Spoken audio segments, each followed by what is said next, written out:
నమస్తే, welcome to Andhraprabha. నేను తేజస్వి. సిద్ధం అంటున్న జగన్కు యుద్ధం ఖాయమని సంకేతాలిచ్చారు జనసేనాని.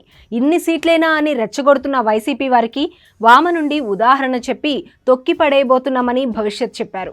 ప్రశ్నిస్తున్న వారికి తనదైన పద్ధతిలో తన వెంట నడిచేవాడే తనవాడని ప్రశ్నించేవారు కాదని తేల్చేశారు.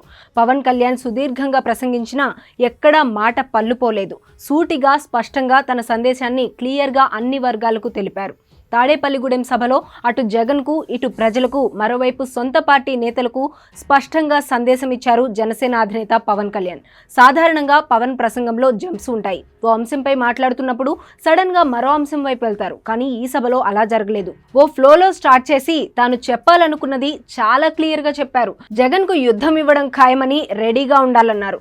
తన పార్టీ కార్యకర్తల్ని రెచ్చగొడుతున్న వైసీపీ వారికి కౌంటర్ ఇచ్చారు. తనపై వ్యక్తిగత విమర్శలు చేస్తున్న వారికి గట్టిగా ఇచ్చిపడేశారు. జగన్ తనకు నలుగురు పెళ్లాలంటూ చేస్తున్న విమర్శలకు గట్టిగా కౌంటర్ ఇచ్చారు. నీకు మొగుడిని నేనన్న అర్థంతో నాలుగో పెళ్లాం జగనేనని కౌంటర్ ఇచ్చారు.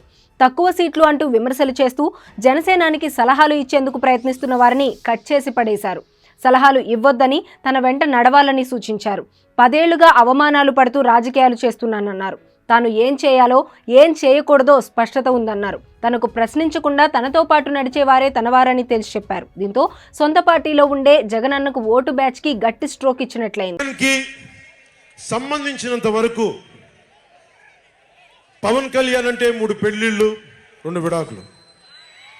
అతని దృష్టిలో 4 పెళ్లిళ్ళు అంటాడు. మరి 4వ పెళ్ళం ఎవరో తెలియదు. జగనేమో నాకు తెలియదు. మరి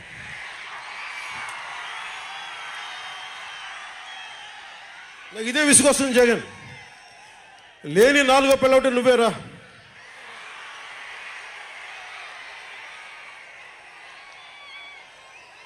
నేను ఎప్పుడైనా సరే భారతి గారికి కూడా చెప్తున్నాను, మేడం భారతి గారు, మీరు మీ ఊహించుకోండి, మేము ఎప్పుడన్నా సరే మిమ్మల్ని చాలా గౌరవంగా భారతి గారు, మేడం భారతి గారు అంటాం. మీ ఆయన ఇంత నీచంగా ప్రవర్తించినా కానీ, చంద్రబాబు గారి సతీమణి కానీ, నియోజకవర్గంలో ప్రతి ఒక్కరిని ఇబ్బంది చేసినా కానీ, నా ఇంటి సతీమణి అన్నా కానీ పెళ్ళాలను సంబోధిస్తాడు. ఆ మాట మిమ్మల్ని అంటే ఎలా ఉంటుంది భారతి గారు? ఆలోచించండి ఒకసారి. నాకు తెలుగు వచ్చాడు. నేను పెద్ద ఇంగ్లీష్ మీడియం చదువుకున్న వ్యక్తిని కాదు. నాకు చాలా భాష వచ్చు. కానీ సంస్కారంగా ఉండదని మాట్లాడినంతే.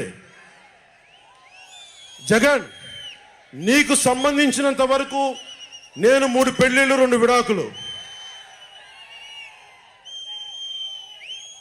పవన్ కళ్యాణ్ అంటే జగన్ చెప్తున్నా విను. పవన్ కళ్యాణ్ అంటే ఆంధ్రప్రదేశ్ ప్రజల భవిష్యత్తు. పవన్ కళ్యాణ్ అంటే ఈ దేశపు యువత కాలంలో. పవన్ కళ్యాణ్ అంటే కన్నీళ్లు తుడిచే చెయ్య. పవన్ కళ్యాణ్ అంటే అర్ధరాత్రి పరిగెత్తుకుంటా వచ్చి ప్రాణాపాయంలో ఉన్న 108 అంబులెన్స్. పవన్ కళ్యాణ్ అంటే ఆడబిడ్డలకి రక్షణగా ఉండి చేతికి కట్టే రాఖీ. పవన్ కళ్యాణ్ అంటే పెద్దోళ్ల భుజం మీద ఉన్న కండువ, గర్వంతో ఎగిరే జాతీయ జెండా. పవన్ కళ్యాణ్ అంటే పవన్ కళ్యాణ్ అంటే నిన్ను నట్టేటను ముంచే తుఫాన్. గుర్తుపెట్టుకో. నిన్ను అధాపాతాళానికి తొక్కే వామనుడి పాదం పవన్ కళ్యాణ్ అంటే గుర్తుపెట్టుకో. అదే సమయంలో టీడీపీ వెనుక నడవడం లేదని, కలిసే నడుస్తున్నామని స్పష్టం చేశారు. చంద్రబాబు అనుభవాన్ని పొగిడారు. టీడీపీకి ఉన్న సంస్థాగత బలాన్ని కూడా గుర్తు చేశారు. జగన్కు ఓటేస్తే ఏం జరుగుతుందో పవన్ విశదీకరించి చెప్పారు.